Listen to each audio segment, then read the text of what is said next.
มาต่อกับ EP 2ค่ะเริ่มมาสอนนะว่าโอ้พอดีเลยเดี๋ยวเราใส่เจียวเหม็นอันนี้มันบ้าจ้ะใส่เจียวเหม็นเก๊อยากข้างนั้นเก๊อยากข้างนั้นขอโทษมีคลิปตัดต่อนะทุกคนเก๊เดี๋ยวไม่เห็นไม่ต้องมาใส่แล้ว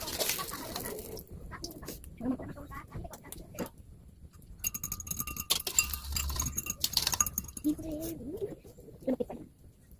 เราจังก่อนเดี๋ยวเฮ้ยเดี๋ยวใครต๊อกนี่ไม่เสียเลยดูมันเหมือนคนบอกจริงอะเที่ยวนะเฮ้ยมันเป็นรูปแบบเดี๋ยวคุณไปแปะข้าวเดี๋ยวกินไปตักข้าวคนเดียว โอเคทุกคนแล้วเราก็ทอดไข่เจียวนะจ๊ะเดี๋ยวเราขออนุญาตตักข้าวนะจ๊ะโดยจะไม่ขีดชิมกันจ้ะ